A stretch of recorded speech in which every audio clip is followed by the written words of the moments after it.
வணக்கம். MK mushroom form மதுரையிலேருந்து நான் விக்னேஷ். விருதுநகரில் வந்து ஒரு காளான் பண்ணை மொட்டை மாடியில் செட் பண்ணியிருந்தாங்க. ஸோ அதுக்கு ஃபார் இன்ஸ்டேஷனுக்காண்டி நம்ம கூப்பிட்ருந்தாங்க. மோஸ்ட்லி மொட்டை மாடி அப்படின்றது நம்ம அதை அவாய்ட் பண்ண சொல்கிறது தான் எப்பயுமே அவாய்ட் பண்ண சொல்லிடுவோம். வேணாம், பில்டிங் சேஃப் இருக்காதுன்னு. பட் இது ஸ்பேஸ் இல்லாதனால மேலே தான் போட்டிருந்தாங்க. ஸோ அதுக்கு ஃபார் இன்ஸ்டேஷன் மட்டும் வேணும் அப்படின்னு சொல்லி கேட்டிருந்தாங்க. அது ஹீட்டான ஏரியா வேறு. ஸோ அதிகமான வெயில் அங்கே எப்பயுமே அடிச்சுக்கிட்டே தான் இருக்கும். ஹீட்டு டெம்பரேச்சர் இன்க்ரீஸாக இருக்கும். ஸோ இருந்தாலும் அங்கே வந்து செட்டப் பார்த்திங்கன்னா மரம்லாம் நல்லாவே போட்டிருந்தாங்க. நல்ல தரமான மரத்தில் நல்லா சூப்பராக போட்டிருந்தாங்க. ஷெட்டோட ஹைட்டுமே பரவாயில்லாமல் போட்டிருந்தாங்க. ரொம்ப ஹைட்டும் ஏற்ற முடியல இதுக்கு மேலே, மொட்டை மாடி அப்படின்றனால. கீழே வந்து தார்பாய் போட்டு அதில் மணல் போட்டு வச்சுருந்தாங்க. ஸோ இதில் வந்து நம்மகிட்ட சஜஷன் கேட்டிருந்தாங்க. நான் மொட்டை மாடியில் போட போகிறேன், இதை வந்து எதுவும் கீழே வந்து கிரவுண்டு எதுவும் சென்ட்ரிங் எதுவும் பிரச்சனை ஆகக்கூடாதுன்னு. அதுக்கு நம்ம எப்பயும் போல் வந்து அந்த ஷீட் ஒன்று சொல்லியிருப்போம் இல்லையா, தெர்மாகோல் ஷீட்லேயே ஒரு ஷீட் சொல்லுவோம். ஸோ அந்த ஷீட் சொல்லியிருந்தேன். இந்த ஷீட் போட்டு அதுக்கு மேலே தார்பாய் வச்சுக்கன்னு சொல்லியிருந்தேன். அதே மாதிரி கீழே ஃபுல்லாக ஷீட்டை போட்டு சைட்லேயும் வந்து ஷீட் போட்டுட்டு அதுக்கப்புறம் தார்பாய் வச்சுருந்தார். இந்த மாதிரி போடும்போது இந்த சில்னஸ் வந்து கீழே சென்ட்ரிங் போய் சேராது அப்படின்றனால சென்ட்ரிங் வந்து பாதிப்பு ஆகாது. அதே மாதிரி சைட்லேயுமே பார்த்தீங்க அப்படின்னா தார்பாயை நல்லா வந்து ஏற்றி விட்டுருந்தார். இதில் சாக்கு இன்னும் போடாமல் இருக்குது. சாக்கு போட்டால் தார்பாய்க்கு இந்த பக்கம் வந்துடும்.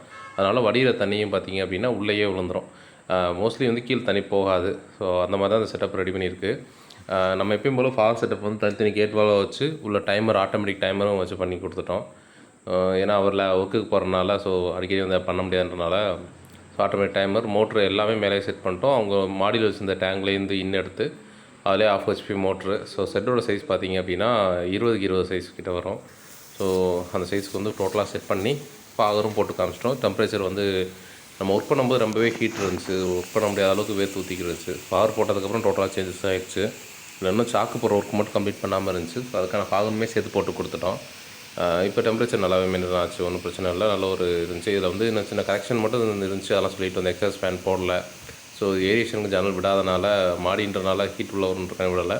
பட் இருந்தாலும் எக்ஸாஸ்ட் ஃபேன் போட சொல்லி ஸோ என்னென்ன கரெக்ஷன் இருக்கோ ஸோ அந்த கரெக்ஷன்லாம் சொல்லி கொடுத்துருந்துருக்கேன். ஸோ அடுத்து அவங்க கரெக்ட் பண்ணி தெரிஞ்சுருக்காங்க. ஸோ முடிஞ்ச அளவுக்கு மாடியில் எப்போயுமே போடுறத அவாய்ட் பண்ணுங்கள். ஸோ மாடியில் போடாமல் இருக்கிறது பெஸ்ட்டு.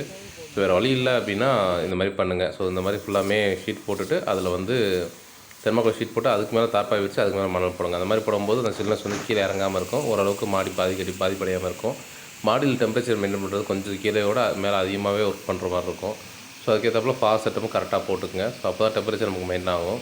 ஸோ இந்த ஃபார் செட்டப் எப்படி இருக்குன்னு பாருங்கள். ஸோ உங்களோட கால் பண்ணிக்கு ஃபார் இன்ஸ்டால் பண்ணணும் அப்படின்னா மறக்காம நம்பருக்கு கால் பண்ணுங்கள்.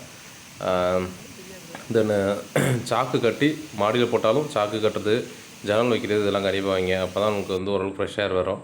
ஸோ முடிஞ்ச அளவுக்கு மாடியில் போக அவாய்ட் பண்ணுங்கள். ஸோ முடியாத பட்சத்தில்